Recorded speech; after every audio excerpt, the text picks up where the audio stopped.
नमस्कार मित्रों, मैं हूं डॉक्टर हरिनिवास। मेरे चैनल का नाम है संस्कृत साहित्य एवं संस्कृति। इलेक्शन के वीडियो इस समय चल रहे हैं।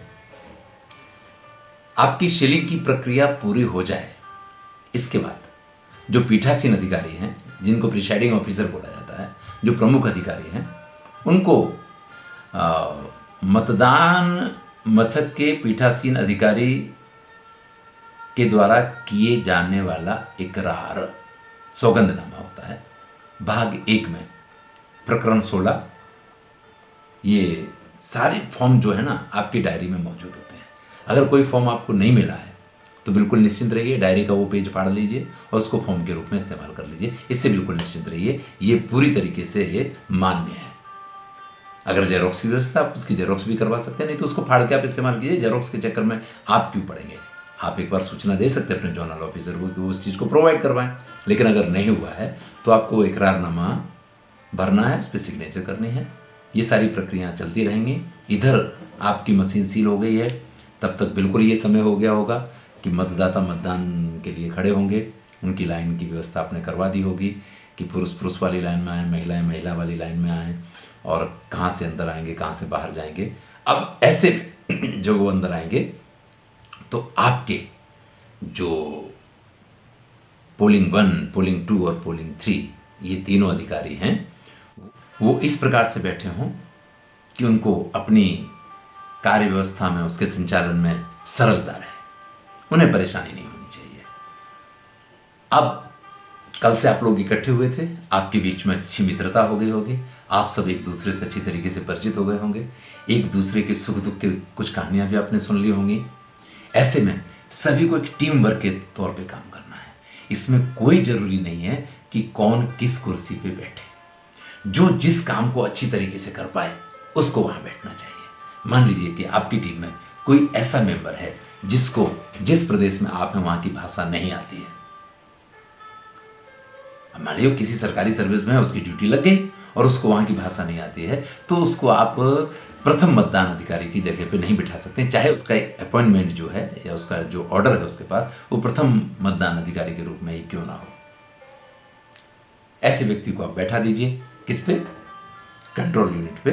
तो वहां बटन दबाता रहेगा और आपकी प्रक्रिया आसान हो जाएगी। जो व्यक्ति भाषा से अच्छी तरीके से परिचित हो, जो कूल माइंडेड हो, जो अच्छी तरीके से शांति से लोगों के साथ बात कर सके, ऐसे व्यक्ति की नियुक्ति आप कीजिए प्रथम पोलिंग अधिकारी के रूप में, जो वहां आने वाले मतदाता आएगा उसकी पहचान करेगा, यानी उसकी आइडेंटिटी को चेक करेगा। जिसके पास वोटर स्लिप है आप उससे भी मतदान करने देंगे, जिसके पास अपना इलेक्शन आईडी है उससे आप मतदान करने देंगे, या मान लीजिए कोई कॉलेज का स्टूडेंट है, कोई ऑफिस का कर्मचारी है जिस पे उसका फोटो हो और उसकी आइडेंटिटी फोटो आईडी के तौर पे, अगर मान लीजिए कोई अपना लाइट बिल लेके आता है तो आप उससे मतदान नहीं करें, फोटो आईडी कार्ड होना चाहिए। ये बड़ा ही जरूरी है।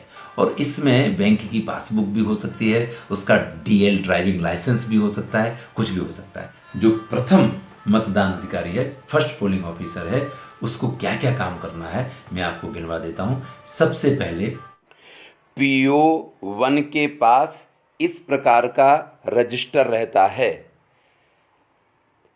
वोटर स्लिप अथवा उसके वोटर आईडी के आधार पे इस स्लिप में, इस रजिस्टर में आपको उसका नाम ढूंढना है, और जब उसकी आइडेंटिटी पूरी तरीके से प्रस्थापित हो जाए, यानी जब आपको ये लगे कि हाँ ये यही व्यक्ति है, तो आप उसको वोट देने की परमिशन देंगे। आप उसके स्लिप पे तिरछी लकीर खींचेंगे अगर वो पुरुष है, और अगर वो महिला है तो तिरछी लकीर खींचने के साथ साथ उसके नंबर के ऊपर गोल भी बनाएंगे। एक स्थिति इनके सामने ऐसी आ सकती है कि कोई व्यक्ति आता है, वो कहता है कि मैं रमेश हूँ, और पीछे बैठा हुआ एजेंट कहता है कि भैया ये तो रमेश नहीं है, ये तो रमेश के भाई महेश हैं, या ये तो रमेश नहीं है, मैं रमेश को अच्छी तरीके से पहचानता हूँ, ये तो कोई और व्यक्ति है। तो ऐसी स्थिति में अगर कोई एजेंट उसके संदर्भ में ऑब्जेक्शन ले रहा है, तो सबसे पहले आप उस एजेंट से कहेंगे भैया 2 रुपये पहले जमा करवाओ, फिर आपका ऑब्जेक्शन हम एक्सेप्ट करेंगे।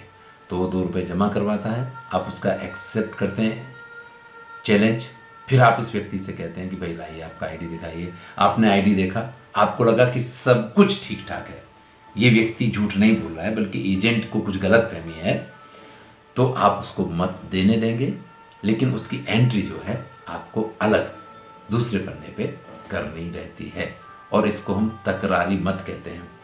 ऐसी स्थिति में वो 2 रुपये आप जब्त कर लेंगे, उसकी रसीद उस व्यक्ति को देंगे कि भैया आपके 2 रुपये जब्त हुए। क्योंकि आपने 2 रुपये उससे लिए हैं इसलिए वो तकरारी मत हुआ। तकरारी मत हुआ तो उसको आप एक अलग जगह पे आपको उसकी एंट्री करनी रहेगी। कुछ ऐसे भी मतदार आ सकते हैं जिनकी 18 वर्ष से कम आयु आपको लग रही हो। वो तो कह रहा है कि कई बार ऐसे कुछ लोग होते हैं जिनकी एज मालूम ही नहीं पड़ती है, हैं?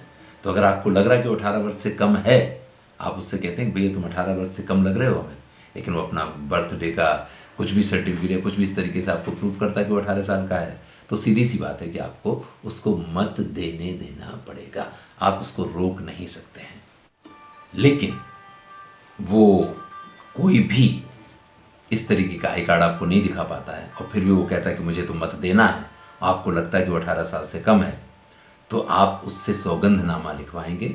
आपके पास फॉर्म है, उसमें आप एंट्री करवाएंगे, वो फॉर्म उससे भरवाएंगे जिसमें वो लिखेगा कि नहीं भाई मैं 18 साल से मेरी उम्र पूरी हो गई है, मेरी ये जन्म तारीख है। देखिए आजकल तो ये स्थितियाँ ऐसी नहीं है, सभी को अपना जन्मदिन याद होता है क्योंकि लोग बाग जन्मदिन मनाया करते हैं। लेकिन जब हम छोटे हुआ करते थे उस समय पे कब जन्मदिन आया कब आके चला गया कभी कभी खुद को भी नहीं मालूम हुआ करता था। तो ऐसी स्थिति में कब 18 साल के हुए ये भी लोगों को नहीं मालूम हुआ करता था। लेकिन आज आपके सामने वो समस्या नहीं है। और दूसरी चीज़ क्या है कि आपके पास जो पूरा रजिस्टर है, अब वो खाली नाम वाला रजिस्टर नहीं है, अब उसमें व्यक्ति का फ़ोटो भी होता है। अब अगर उसमें उस व्यक्ति का फ़ोटो है ऑलरेडी और मतदान आयोग ने ये सिद्ध कर दिया कि 18 साल से ऊपर का है, तो फिर आपको उसके झंझट में पड़ने जैसा नहीं है। लेकिन फिर भी अगर आप पढ़ना चाहते हैं तो आपको ये सौगंधनामा भरवाना पड़ेगा और इसको करवा करके आप उसको मत देने देंगे। हाँ, आप उससे इकरारनामा सौगंधनामा जिसको बोलते हैं वो आप उसके पास से प्रतिज्ञा पत्र भरवाएंगे।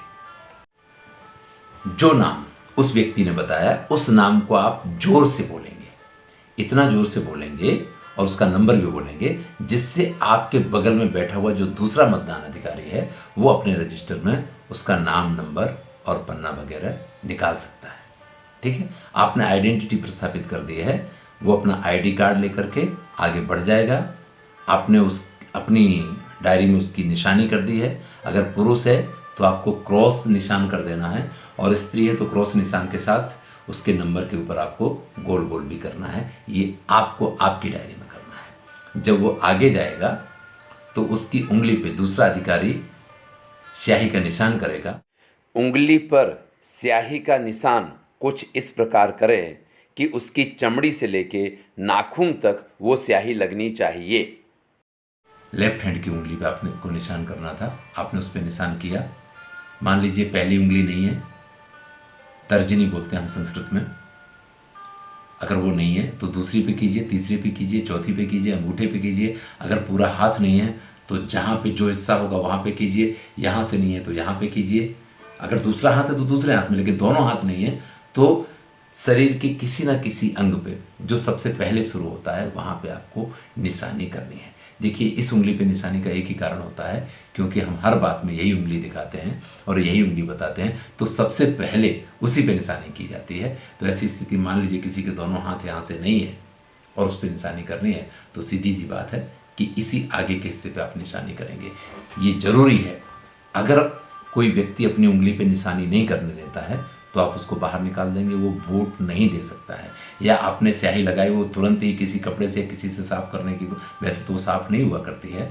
अगर उसकी उंगली में ऑयल वगैरह वो लगा के आया है, ग्रीसलिन वगैरह लगा के आया है जिससे उसको ऐसा लगे कि भाई ये जो स्याही है वो मेरे पर असर नहीं करेगी, और आपको भी ऐसा लगे तो कपड़ा रखिए, उसकी उंगली को साफ करके उसके ऊपर स्याही लगाइए। ये आपकी जवाबदारी है कि एक बार स्याही लगने के बाद वो स्याही सूख जाए।